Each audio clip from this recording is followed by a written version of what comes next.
most of the bread commercially available is not sourdough bread. There is no requirement for labeling sourdough bread anywhere in this country. There's only 2 countries in the world that have requirements, and we are not one of them. So if you go into a shop and it says sourdough bread, it's probably not. If you go to a restaurant and it says, oh, this burger's coming on a sourdough bun, or this sandwich is coming on sourdough bread, it's probably not. This is how you can tell. One of the most bastardized foods in our grocery store right now is sourdough, and another one is cheese. And 2 of my favorite classes to teach here are sourdough bread and cheese making. And the reason is, we hold these classes, and we have people here, we all go through all the different steps and show everybody how to make cheese completely from scratch in their home, and how to make sourdough bread completely from scratch in their home. And you know what? In every class, everybody goes home thinking they're going to do it. Almost everybody makes a loaf or 2. Some of them make bread for the rest of their lives. We hope they will, and it looks like they're going to, or cheese. And then some of them never do it again, but they at least know how to buy bread and buy cheese because they know how it's supposed to be made. Very quickly with the bread, let me just give a real quick takeaway, because most of the bread commercially available is not sourdough bread. There is no requirement for labeling sourdough bread anywhere in this country. There's only 2 countries in the world that have requirements, and we are not one of them. So if you go into a shop and it says sourdough bread, it's probably not. If you go to a restaurant and it says, oh, this burger's coming on a sourdough bun, or this sandwich is coming on sourdough bread, it's probably not. This is how you can tell. There is, and sourdough bakers, we have a sourdough bakery downstairs as a part of our restaurant, and I can vouch for this.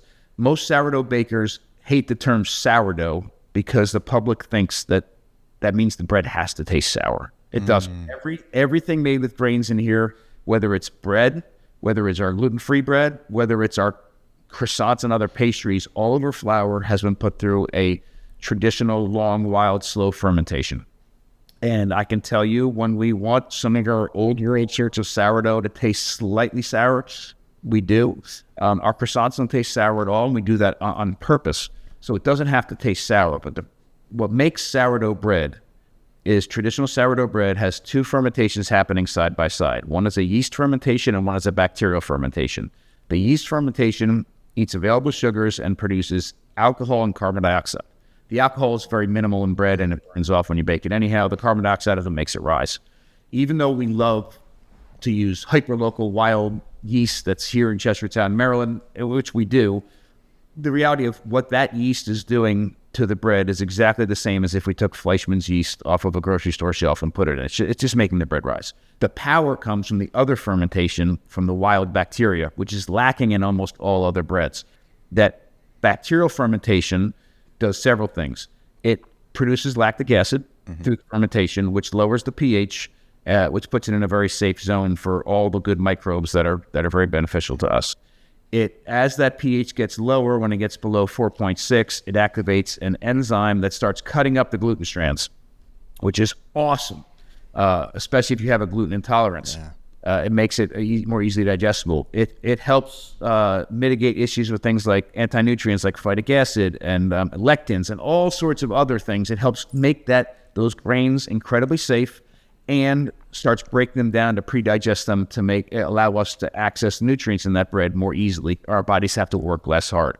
It also, because of both of those fermentations, and it's eating all these available sugars, it lowers the glycemic index of the bread. So there's all these incredible benefits, and the bacterial fermentation are responsible for the aroma and for the flavor of the bread. So win-win all the way around. The yeast is literally only making it rise. That's all that it's doing.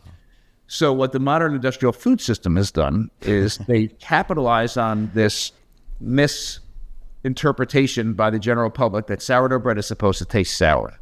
They just in most cases, make a regular yeasted bread and add something sour to it.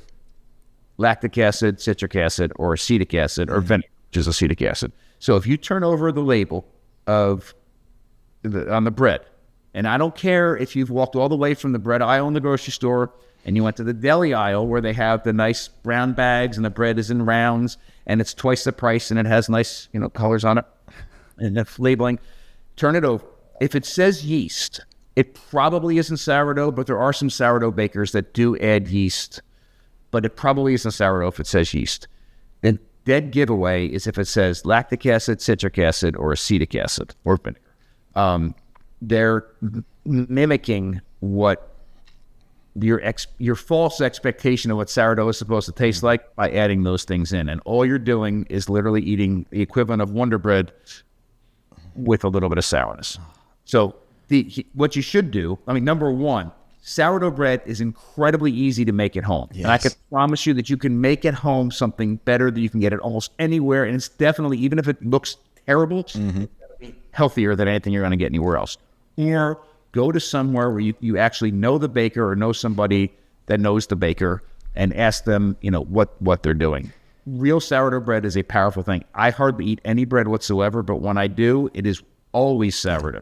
We have a massive amount of gluten intolerant customers that are fine on our bread, and we just identified our 8th celiac customer that's fine on our bread. We have several celiac customers that are not fine on our bread, but I know for sure that there are 8 documented celiac that are fine on our bread. Yeah, there was a study that I often reference. I can't remember what journal it was publicized in. They had a few different types of breads, and one of them was a long fermented sourdough bread. And the study was with celiac patients, and all of them did fine. They didn't have any of the antibodies when they had the sourdough bread, but when they had like the regular just white bread in the grocery store, yeah, they all reacted to it. But sourdough is like, to kind of bring that full circle, you explained it perfectly.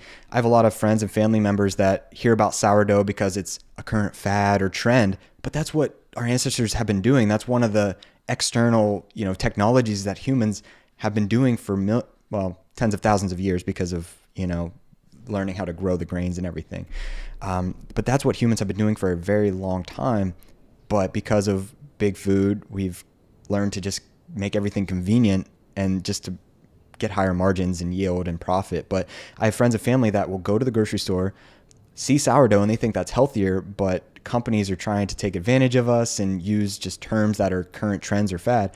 But like you mentioned, it's super easy to make. I know my wife and I have been making sourdough thanks to you for the past, 3 or 4 years now.